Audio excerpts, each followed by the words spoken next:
Hello, everybody, and welcome to tonight's edition of Battle to Be's Rise Up, Ignite Your Life podcast. This is episode number 40, so we're really excited about that. And tonight's guest is someone that I just met a couple of days ago, and I have had the privilege of seeing just some very short clips of him speaking, and he is a hell of a powerhouse.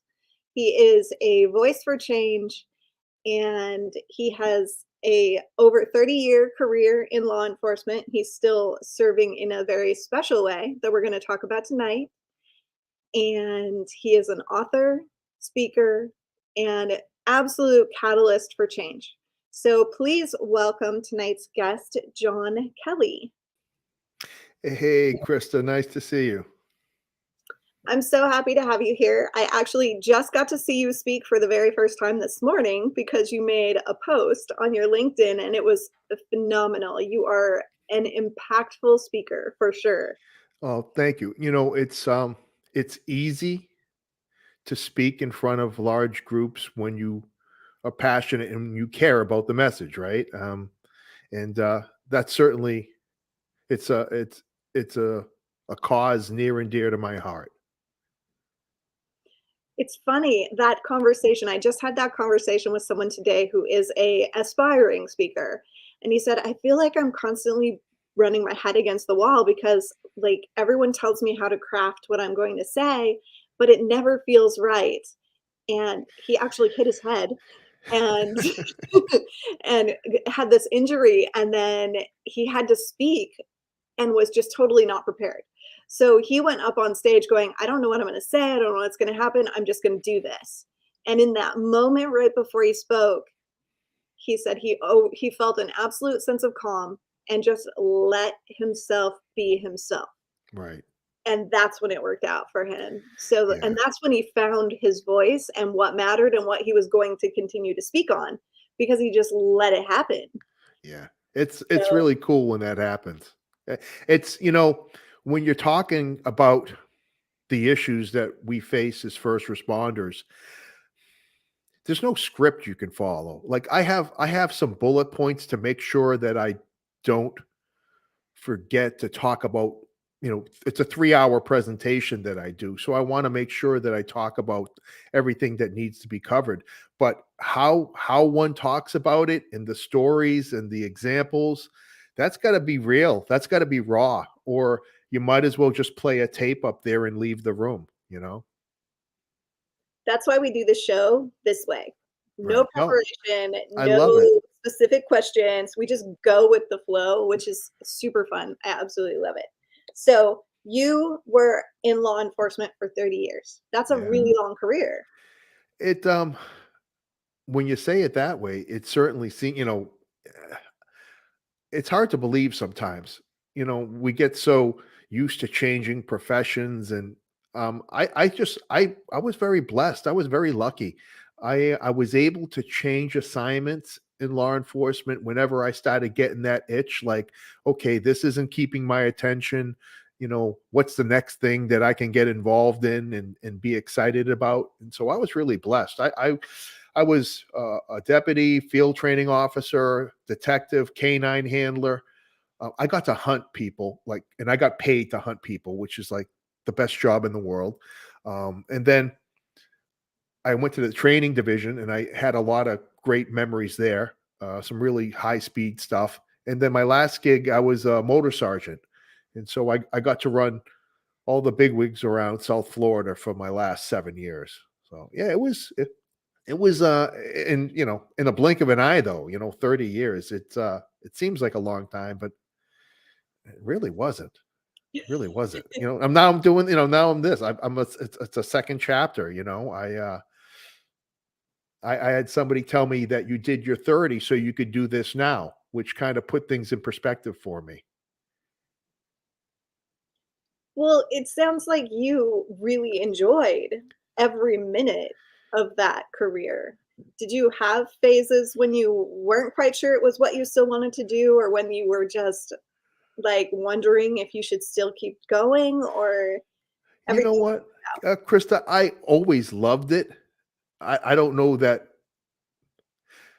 I love the challenge that, like, there's nothing else that you can do where you don't know what the day is gonna bring. I mean, pretty much most jobs, what you leave on the desk is what you're gonna come back to tomorrow morning. Being a first responder, being in law enforcement or a firefighter or a corrections officer or in the military, you have no idea what tomorrow is gonna bring. So that was the hook, that was the draw. Um, Certainly there were times, you know, so a lot of self-destruction during that 30 years that I never questioned the job. I questioned me, I questioned me and what I was doing, but not the job. Now the job was awesome.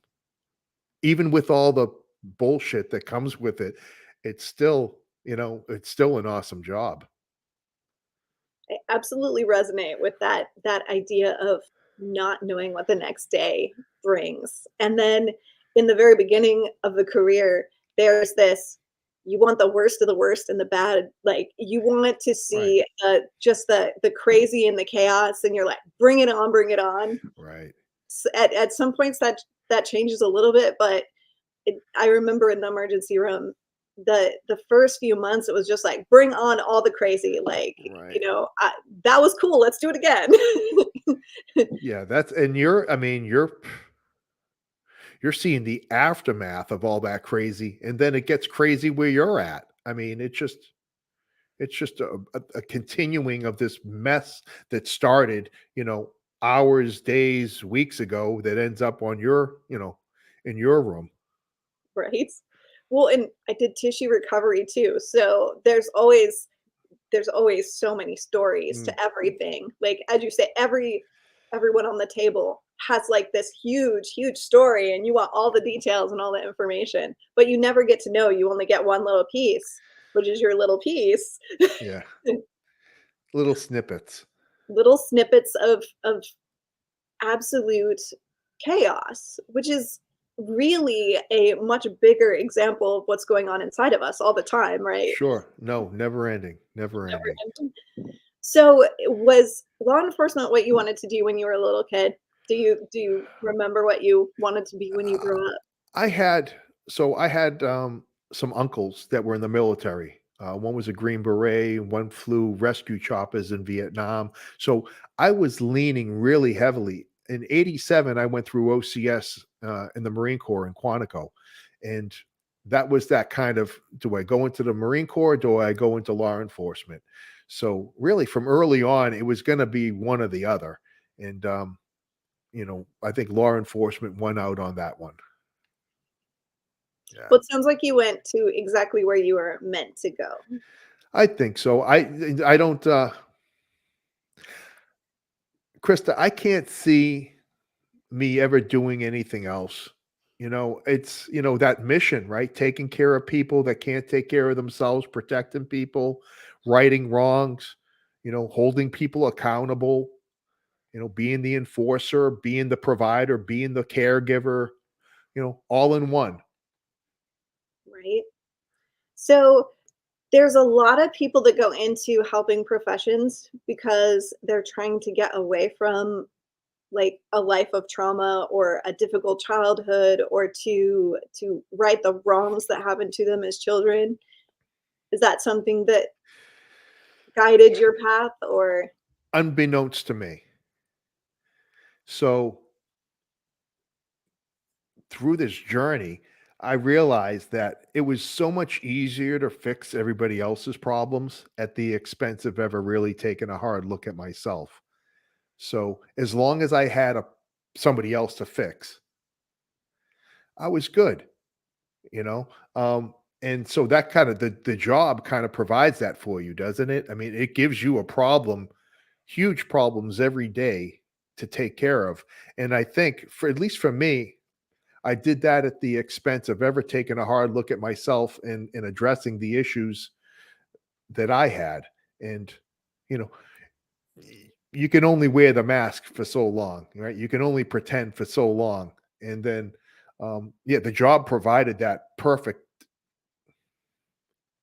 escape from having to deal with my own reality. At least like that's the way I saw it. Yeah. So did it all like become clear all at once? What what was driving you, or did your process of recognizing the mental health aspect of it, did that come later? So I'll give you the Reader's Digest version of John Kelly, and it's so I'm a mixed bag, man. So an alcoholic, grew up in Boston. Uh, Dad's an alcoholic. Not blaming him, but it's kind of like you're a product of your environment. So if that's what's going on in the house, the chances are, unless you remove yourself from that environment, you're kind of following suit. So always had a problem with drinking. Stopped drinking in '96. Haven't had a drink since. So had that going on. And then, when you start throwing all the work things into it with the, I was young when the first time somebody tried to kill me, I was 24.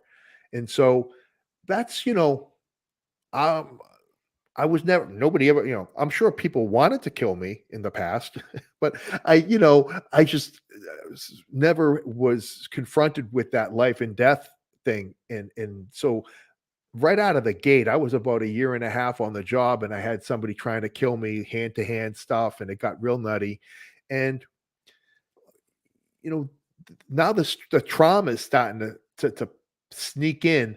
And so, it doesn't go away. I started very early on, and I worked the West Fort Lauderdale, in Broward County in, Florida, and it was in the '90s. There were nights that we never shut our emergency equipment off. We just went from call to call to call, and the running joke was you had to bring a change of clothes to go home in because we were bloodied.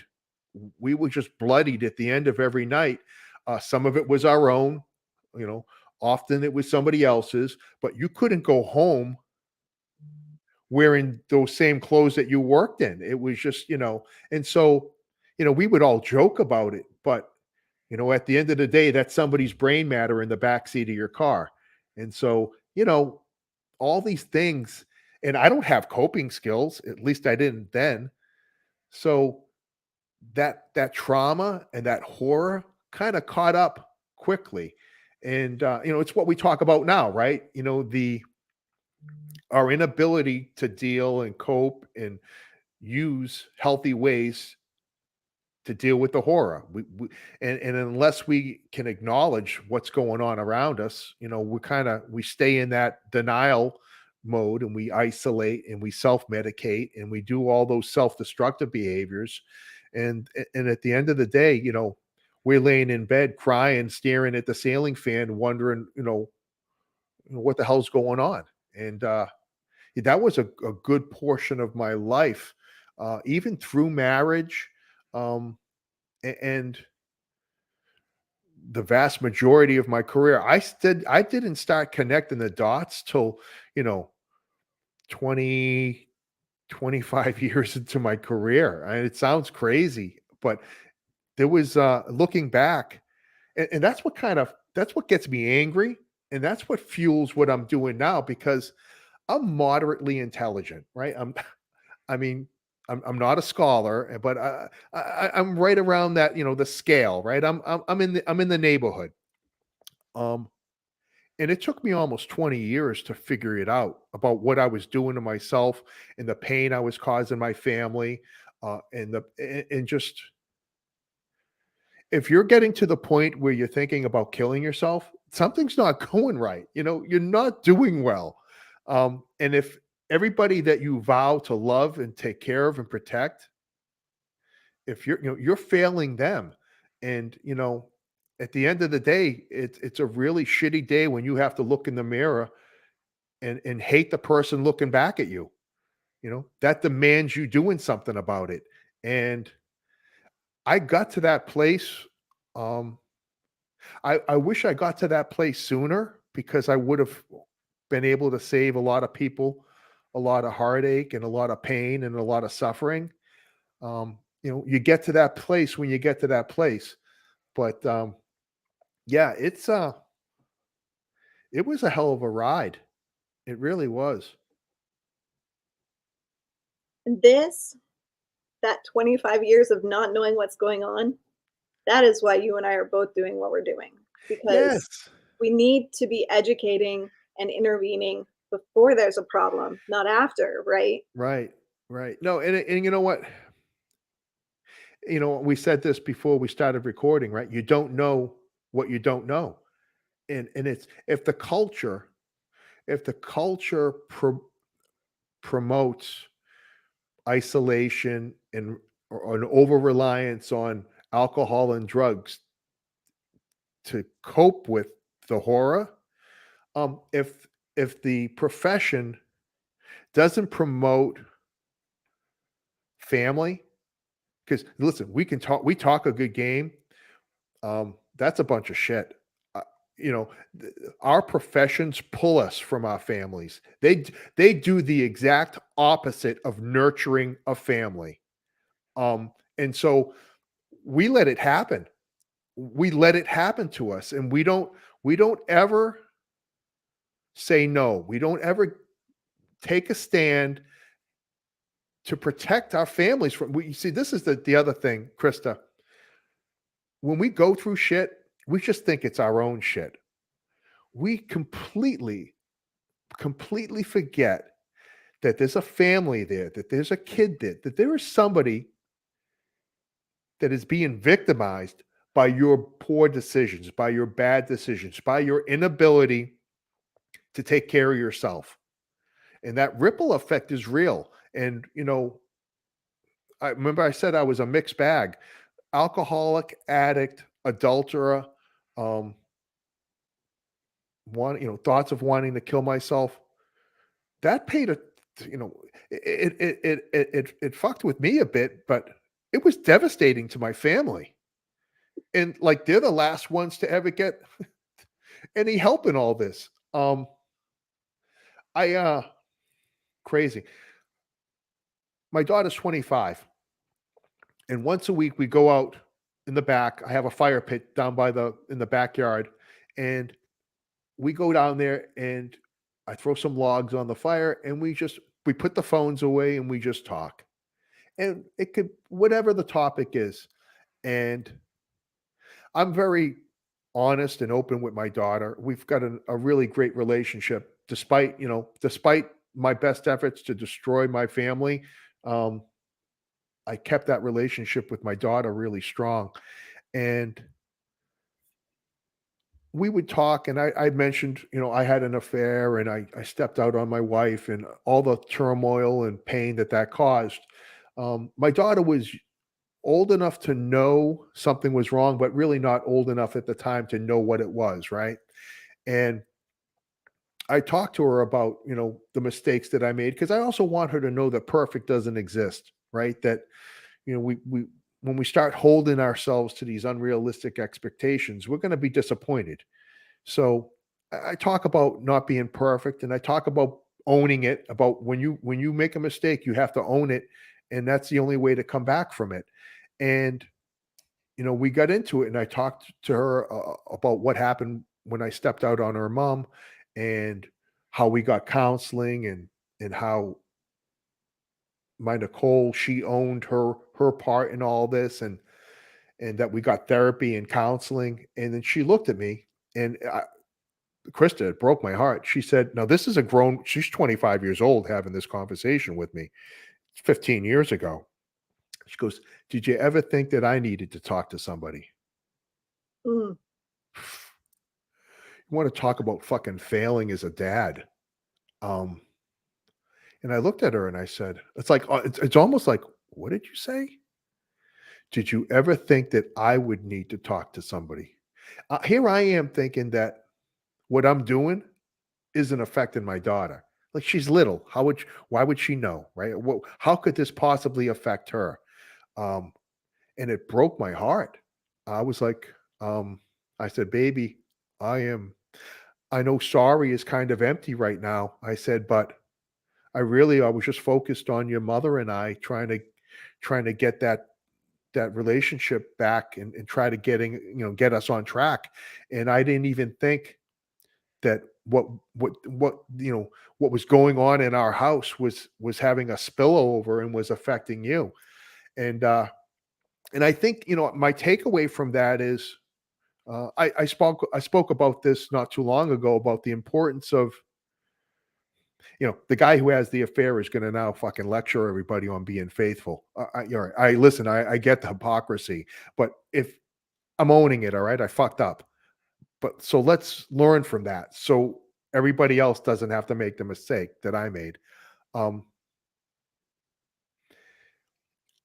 if you're out there and you're not being committed, if you're in a marriage or a committed relationship and you're not being true, then you're a piece of shit. And the ripple effect from being that person is far reaching. We tell ourselves that it's just our situation, it's occurring in a vacuum, and it's not affecting anybody else. Um, I found out in a really shitty, raw, meaningful way that that's just not the case. The truth is, if you're not being a good father, husband, friend, um, everybody in your life gets impacted from those actions. And it's important to own it.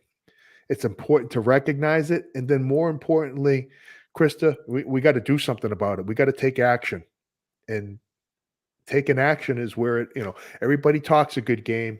But at the end of the day, you don't take action, you're in the same place you were where you were a year ago. So, I don't know how I got on that segue, but No, it's perfect. Because we oftentimes, when we're having conversations about, I always say occupational traumatic stress, because we are talking about post traumatic stress. This is because of the job. So when we talk about it, there's this tendency to either totally take on all the responsibility the individual does, or they take none of it. hmm, So recognizing that traumatic stress does impact your brain, and it does create a little bit of desire for self-destruction. It takes a little of that logic and reasoning and, puts it on the right, back burner because it's not your focus right now. And, we tend to again go shopping and gambling and drinking and adultering, and all of these actions right, happen in the PTSD world. It's not 100% the PTSD. It's your your logical mind, that prefrontal cortex is a less active and less functional, but it's always still choice and it's always still your responsibility. And you have to choose to fix things, or you have to choose to take responsibility for your own actions, right, or you don't. And like you say, you don't, and the repercussions are real and right. very widespread. So we can't just use the diagnosis as a full on excuse to say, well, I'm a PTSD person, so, deal with it. Yeah, that Yeah, that doesn't cut that doesn't cut it. Yeah, that doesn't cut it. And this is the thing, when we said you don't know what you don't know, but that doesn't excuse behavior, right? I mean, that's the other thing. You know, there's no shortage of things to look at and to blame for where we are in life. And I found this, I had all these little epiphanies, over my last 15, 20 years, that the longer you keep pointing the finger and blaming something other than yourself for the place that you are, that's that you will stay exactly where you are. It's really about taking ownership. At the end of the day, shit's gonna happen, and it's gonna and some of it's gonna be your fault, and some of it's not. But the only way to really take control, I believe, is to own it and say, "Listen, that serenity prayer, that serenity prayer, um, it is the it's the lifeblood of living a life full of passion and worth, and grant me the serenity, right? God, grant me the serenity to accept the things I cannot change, the courage to change the things that I can, and the wisdom to know the difference, right? I think we're making, it's so easy, right? It's so easy, and yet we get caught up in a lot of that nonsense and that noise, right? That white noise that doesn't really help us. It kind of keeps us stuck. But I think, I know that that prayer has been really instrumental in me being able to chart a course, of progress, right? Better today than I was yesterday, knowing that perfect doesn't exist, I've got not only do I have the things that I don't have control over, but I don't have control over yesterday. Yesterday's done. It's in the past. And, you know, for the longest time, Krista, I never forgave myself for the things that I did. Um, and that was keeping me stuck. I was like, everybody else, I don't want to minimize what I did, but everybody else was willing to work with me, right? Willing to see where this thing goes. Was willing to not give me a pass because that wouldn't be accurate, but was willing to, would have some faith that you're worthy of a second chance. Um, for the longest time, I didn't think I was. I didn't think I was worthy of a second chance. And so you not realizing, that and you not believing in that serenity prayer and you not believing in the power of where you're at and the things that you can do. I mean, that keeps you stuck too. So it's been a road. We live up to our beliefs. So if you don't believe that you're worthy of a second chance, you won't be. You'll make choices that ensure that that's true. You'll just continue down that same old path of patterns. Yeah. Yeah. It's you know, I'd like to, it's funny. So I don't have amnesia, right? I've got a really good memory. And there are a lot of things I wish I could forget, but I think I also have to believe that things happen for a reason.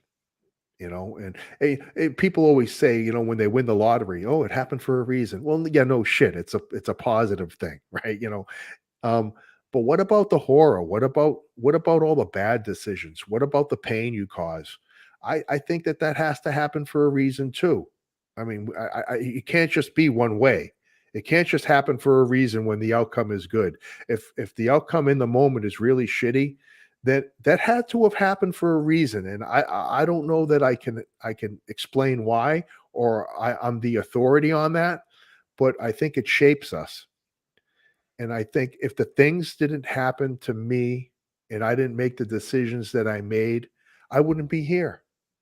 You wouldn't be the person that you are now. No, it's all part of it, we don't want our past to define us. Absolutely not. The past is that shit that happened to us in the past. It doesn't define us, but I think it shapes us. I think it can motivate us. I think it can remind us of maybe a person we never want to be again. But I also think our past can empower us to be better and to share what we've learned. And I think that's the place that I'm at right now. I work with victims of human trafficking and domestic violence and childhood abuse. And we have a program where we turn their pain into stories so that they can actually write everything down. And there's something about speaking your truth and claiming your story. There's something about that acknowledging the past, but acknowledging it in a way that you just did, acknowledging it in a way that it shaped who you are now, but you have to let go of it if you're going to move forward for tomorrow. So Right. it happened, it exists, but are you going to let it control you? Are you going to let it identify you? And you've decided to move past that being identified by your past and taking those names and those horrible things. I mean, you probably called yourself a jerk and you probably called yourself all these things associated with your past, but that's Sure. not who you are now. Who No. you are now is a guide and a leader and a motivator and a change maker. So that's not the guy that you used to be, right? It's and that's the thing. And the beauty of all this is I decide that, Krista. That's my decision on who I'm gonna be. every single day. Yeah. It's my decision on how I show up and who I just, and if I'm gonna be, and the beauty of all that, what has happened is I'll never be that guy again. The guy from my past. That guy's dead. He doesn't exist anymore. And there are a lot of people that are glad that that guy doesn't exist anymore, you know, and me being one of them. But I think that it's impossible to have empathy. It's impossible to love unconditionally. It's impossible to really connect and feel without the pain. Um, and so it's gonna sound messed up, but the more pain you go through, I think the better person you become. I agree. I think that's how so many of us become healers and become leaders and become helping professionals. Every person who serves because there's a passion underneath it. There's a Right, need to help other people. There's a need to do something good that comes from somewhere. right. And I think you're right. I think more often than not, there's always alternatives, but more often than not, I think that does. It's born of pain. The most beautiful things are born of pain. I think so, right? Like the phoenix rising in the back there, right? I mean, I'm looking at it, it's like that's badass, right? I mean, that's we're born from the ashes. That is my life story over and over and over again. Yes, That's a that hell of is a story. it is a lot. Um, I've been on numerous shows talking about all that, but this Well, one's about today. It's about you. oh, no, I'll have to have you on my podcast and you can fill me in, all right? We could do that. All right, fair enough. So tell tell us about sometimes heroes need help. Oh my god. So when I listen, thank you. Sometimes heroes need help. I was in the training division for quite a while at my former agency, and we were doing some really high speed, low drag, you know, shooting on the move, counter ambush drills, all the great stuff that if we could have written a script on what we wanted to be training our guys on, we had carte blanche. It was really awesome. But at the end of the day, inevitably we'd have a couple guys milling about, and listen, if we cut a group of cops out of training early, I mean, they're crashing into each other trying to get out the gate, right? So, like, we'd be like, you look at the guy, go, what are you doing here? Like, what's up, right? And so, lo and behold, he doesn't want to go home. Home's not a place he wants to go. And so we would hold counsel at the end of training and we would get guys resources and we'd hook them up with counseling. And if guys were having problems drinking, we would have these like interventions after training. And it just didn't happen like once a week. It happened often. And then the little light bulb went off and I went, we're training these guys on all the wrong stuff. Listen, if you're a cop, if you're a first responder and you don't know how to do your job at this stage in the game, you might just be a moron. I mean, I don't know what else we can do for you. We provide so much training for the job. You really should be able to do it with your eyes closed. But we don't provide any training in life.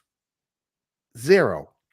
My argument is we don't need to be better cops and firefighters and nurses and doctors and paramedics. We need to be better humans. We need to be better at this thing called life. And once we are better at life, that'll translate into whatever our chosen field is.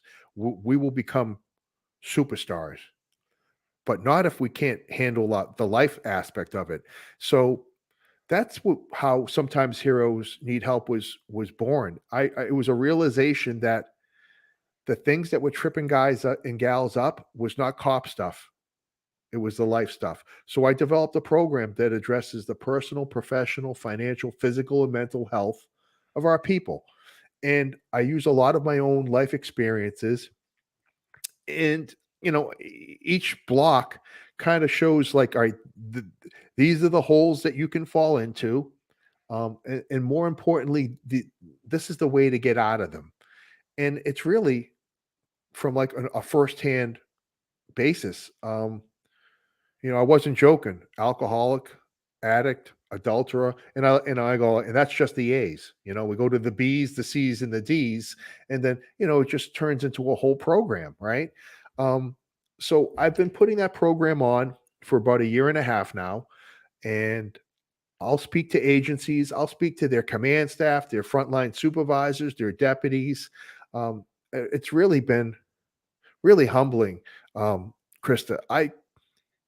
It's my program, right? Like I developed it, but like, who the hell am I to develop anything? And why would somebody pay to come listen to me? And you kind of just you start not self doubt, but when you realize that a lot of people, we all have the same story, but and I was approached, numerous times after my seminars. The thing that makes me different is that I'm okay talking about it. I'm okay telling you the times that I failed and the times that I was absolutely ashamed of myself and the hurt and the pain that I caused in my friends and my family and my wife and my daughter. Because through that, and I say before I start, hopefully, when I talk, you'll identify a little bit of me and you. But if not, maybe you have identified somebody under your care, somebody that you're responsible for that needs you to intervene in their life. I think the philosophy of it is, listen, this brother and sisterhood that we have, it transcends a bumper sticker or a patch or a pin. But a lot of motherfuckers are out there thinking that they're in this thing because they've got a thin blue line, you know, patch on their shirt or some shit. Um, it's about caring. It's about giving a shit about a total stranger and doing something about it. And I think for the longest time, we've gotten away from that as a group and as a profession. Um, when I talk to people that are not in the first responder community, they're shocked to hear that you know we don't all have each other's back and we're not supporting it. We eat our own. We are absolutely savage when it comes to how we should be dealing and interacting with each other. And instead of lifting each other up and supporting each other and having each other's back, we do some catty high school bullshit, and we get downright fucking nasty, and it's absolutely terrible. And so that's, if you can't tell, it's something I get a little pissed about. And that's something that I talk about when I talk about the leadership aspect of all this, is that, um, having somebody's back comes at a price. And we've got a bunch of leaders, that are willing to. I don't need a boss to have my back when I'm 100% right. I need him to have my back when I'm about 70% right. Right. There needs to be some risk involved with him having my back. And fortunately for me, um, I had two supervisors who kind of set the framework for this, and I was drunk at work, and I'll zip through the story. I was drunk at work. They knew I was drunk. They called me in, and I thought I was going to get locked up and taken to the breath alcohol testing facility, and they sent me home. And the next day, I went into work and sober, and they sat me down and they said, "That last night will never happen again. You've got two options. You can go see this woman and get some help, or we can command refer you." So I went and got help. I ended up going to an AA meeting, uh, for cops, sponsored by cops, and I got some help. During that time, there was a shift change, and my meetings were at 8 o'clock on Thursday night. Well, now I was going to be working during that time. I went back to my supervisor. I said, "Hey, I got a problem. My meetings, I work during our meetings." And he says, "You don't have a problem. Per me, go to your meetings on duty. Put yourself out on an area check. until your meeting is over. And he saved my life because if he doesn't see, he didn't check with anybody. He just made the call, right? He put himself out there to get rep. He didn't run it by the lieutenant or the chief or the sheriff. He just said, you know what? One of my guys needs me to be a boss. He needs me to have his back. So, son of a bitch, he had my back. And um that lesson, that example has stayed with me through my whole supervisory career that um unless you're putting yourself out there for your people, you're a waste of the rank. You know, you've got a responsibility to care. You don't have to like. Notice I didn't say like. There are a lot of people I don't like, but I care about them because this profession, there's a moral obligation that exists if we're going to be doing this thing of ours to care for each other. And I think that's gotten corrupted. I think somewhere along the way we've come to this belief that I have to like you to care about you. And that's just wrong. I mean, at the end of the day, I know there are a lot of people that don't like me. And I'm sure the feelings are mutual, but I care. I care about them. And so sometimes heroes need help was born from that caring for our brothers and sisters, um, picking them up, showing them the way, helping them out of the hole if they fall into it, and giving them some tools and techniques to navigate through life. It's a beautiful thing. You know what? It's been humbling, Tara, Krista. I never thought that. When I'm done presenting, I've got a line of people like wanting to check in and come up and talk and have a hug and it's resonating with people, I think, because for a very very very long time we haven't talked about any of these things. We don't talk about our relationships. We don't talk about our financial struggles. We don't talk about our interpersonal issues at work. We don't talk about our addictions. We don't talk about our mental health. The last thing in the world we talk about is our mental health. And for me to stand in front of a group of men and women and tell them about, the different situations that we've all been in, and not see a dry eye in the room, there's a connection there, and they're getting it. And guess what? I'm no less of a man for shedding a tear. And I think when they walk away from that, I think they have a profound sense of self that, you know what, you know, it's okay. It's okay to show emotion. It's okay to talk. Um, and the only way we get through these things is by relying on each other and being there and supporting each other. Because what we've been doing up to this point hasn't been working, right? When we look at suicides in law enforcement, in the first responder community, for every bad guy that kills a cop, 3 take their own life. That's fucking insanity. And so what we have is on the heels of one of our brothers or sisters killing themselves, there's somebody from administration will step to the microphone and they'll say that um, this is tragic and we need to do more for our first responder community. And then everything goes back to fucking business as usual the next day. And we don't, this is the thing. And I want to share this with you and your viewers and listeners. For the longest time, I thought that somebody that killed themselves was a pussy, that they were weak, that they were selfish. And it wasn't until, I was thinking about taking my own life that I realized that they're not that, that they've got a broken mind. They've got an injury, and their injury is preventing them from seeing the love all around them. And so whenever we go down that road, and, you know,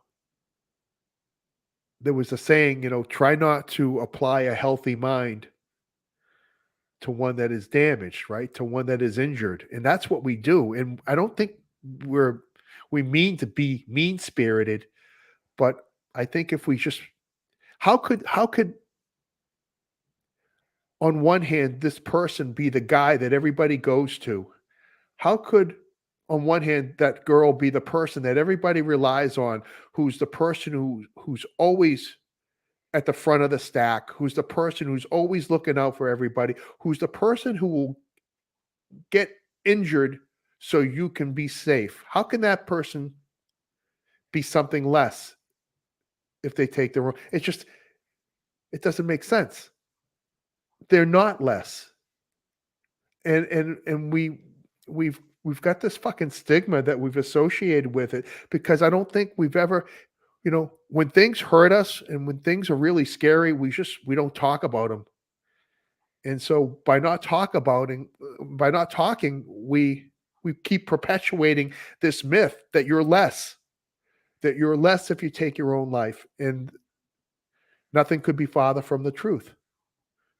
And so I think that you, me, everybody in this thing of ours has a really long way to go to normalize, if that's even a word these days, to normalize these discussions, so that somebody that's suffering, somebody that doesn't want to wake up tomorrow, can see the value in their life, and the fact that they're not less, and that there are people out there that love them, and that there's a better way.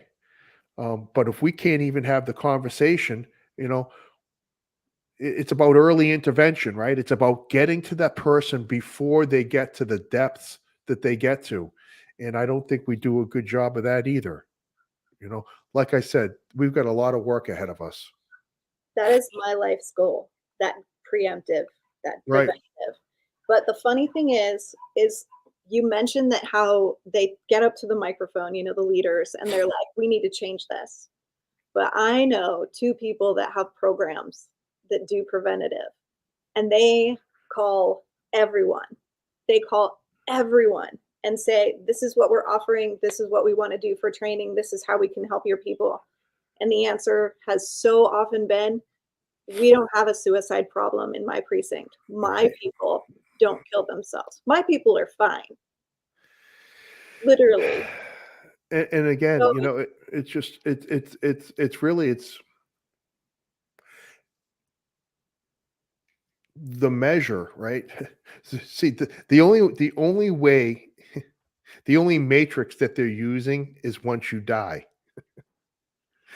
So there's no, well, shit. Okay, so comparatively speaking, you had, maybe, listen, my former agency since 2010 had 8 people kill themselves.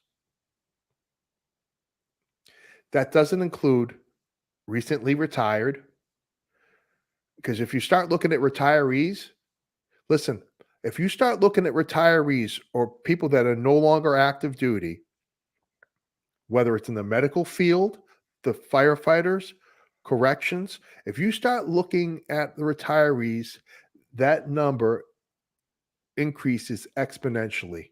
But that doesn't look good on the agencies, so we're not going to calculate that. Nor is the CDC going to calculate that, or any other entity that's compiling statistical data, nor is the FBI. And listen, you can't tell me there's not a way to track it. This is, they've got a matrix and a unit of measure for everything in this life. They just don't want to track it. So back to my agency, we had since 2010, 8 of our deputies have killed themselves. In that same time frame in 2010, how many? I want you to guess for me, Krista. How many deputies fell at the hands of a suspect since 2010? most probably, if your statistics are holding, you lost 2 or 3. Zero. Zero. The number one killer of cops at the Broward County Sheriff's Office is suicide. That says something. Um, and listen, there are some really well-intended, lovely people there. So what are we doing about it? So what are we doing about it? And it's one of those things that um, it's preventative. It's you got to get ahead of it. It starts with mental health and well-being. It starts with having conversations. It starts with having people knowledgeable to see the slow progression of mental illness. And not waiting until there's some catastrophic situation that now, you know, I like to address problems when they first arrive, right? When they're small, when they're manageable, when they need a minor tweaking here and there. If we're getting to the point with somebody that is having suicidal ideation, or maybe I'm not going to say it's too late, but we've waited too long. Absolutely. And so I think there's this our leaders and our bosses are so uncomfortable talking about this piece because I think really because I think when they go home at night and the cameras are off and they take the uniform off, I think that it's really hard to wash that blood off their hands. I think that they know they should be doing more, and there are a million reasons why they're not. Um, and for them to be real and look in the mirror, because they don't care. They and I don't think I'm being too hard on them. If you care about it, you address it. If we were losing deputies on traffic stops at the ratio that we're killing ourselves, there would be a complete overhaul of training. We would we wouldn't stop doing traffic stops. We would find why we were dying and we would address it. We would completely overhaul training. We know the number one reason why you don't go home is suicide. You taking your own life. And we do no training, none, zero to address that threat. It's it's lunacy. And you're beating your head against a wall going, why can't so what are we doing substantively? What are we doing proactively? What are we doing to inoculate our people from this threat? You're more likely to kill yourself than to be killed by a suspect. So what are we doing with that data? You've got the FBI now. I've got the friggin' app on my phone. You've got the FBI tracking this. I just pulled up the app on my phone. The Law Enforcement Suicide Data Collection. What are we doing with all this data collection and all this knowledge? It's a fucking shame. And, uh, what we're doing about it is you and I are having the conversation. And if enough people start yelling and screaming and demanding accountability, that'll be the beginning of a culture change and some really genuine, heartfelt, meaningful policies and procedures and programs that help our people on the front end before there's an issue, before they need help, right? And that's where our efforts need to be. And beyond that, what you and I are doing is Oh yeah, creating those programs and right. putting them in place so that the work can be done. Yeah, it's listen, we said this before. Things didn't get messed up overnight. They're not going to get fixed overnight. This has been an issue since the beginning of time. Um, but it's not insurmountable. It's not. If it was, you and I wouldn't be doing what we're doing, right? We wouldn't. This is nothing that we can't beat. This is nothing that we can't get a handle on. This is nothing. It just, it's going to take effort. It's going to, and I think, and I said this in that seminar. You know, when we're faced with problems, they do one or two things to us. They're either seemingly insurmountable and they paralyze us with fear and they keep us from taking action, or they empower us, or they enrage us to do something about it. And so, depending on the type of leader, man or woman that you want to be, you can let this problem of suicide and the deterioration of mental health within the first responder community, you can let it overwhelm you and throw your hands up in the air and say, well, what are we going to do? Or you can fucking do something about it. And you can do that proactively and start removing stigmas and implementing resiliency programs and mindfulness programs and giving people the techniques that they need to start dealing with these life stressors so they don't get to the point of that hopeless injury to the brain. And that's all I have to say about that. I was just going to say, is there anything else you want to leave our folks with? You know, at the end of the day, Krista, you know, we're all we got. Like, there's nobody's coming to save us. Nobody's, I think sometimes when we sit back in our chair, like, well, the government's gonna figure it out. Like, somebody, I mean, that's what people do.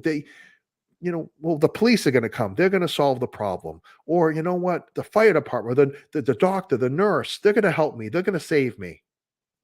Nobody's coming to save us. And this isn't a doom and gloom message, but it's meant to light a fire under your ass that if you're waiting, if you're in the wings, if you're hoping, hope is not a plan.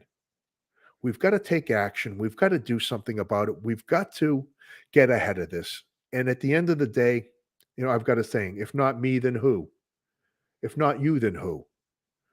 We need to stop fucking waiting for somebody else to step up. And we got to step up and start addressing these issues if we want the life for our first responders and our brothers and sisters. If we want to achieve that life in that place, then it's going to take action.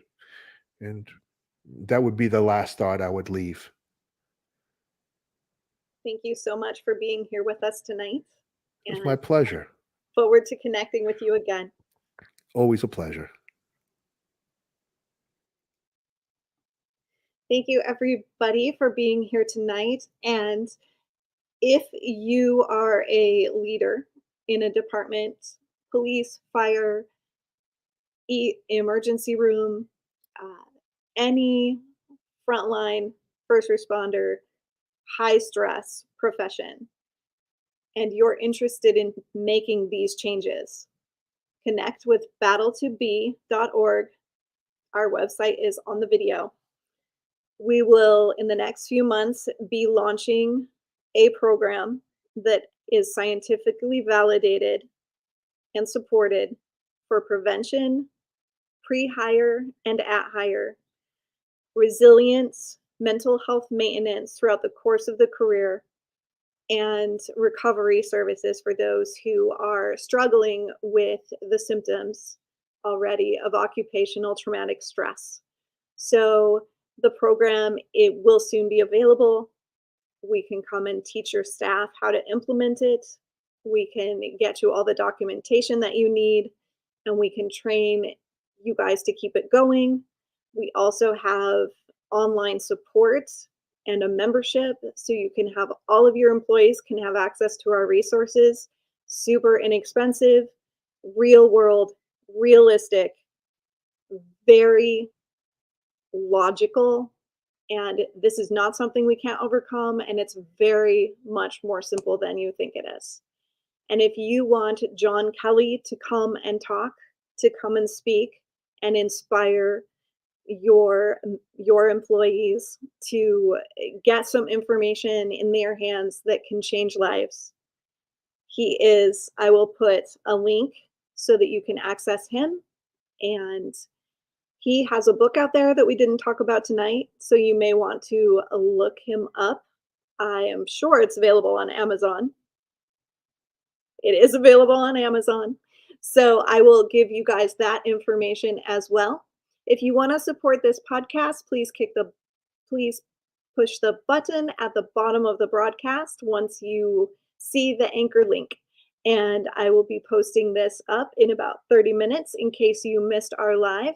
Thank you so much for being here with us tonight. Have an amazing evening. Battle to be off.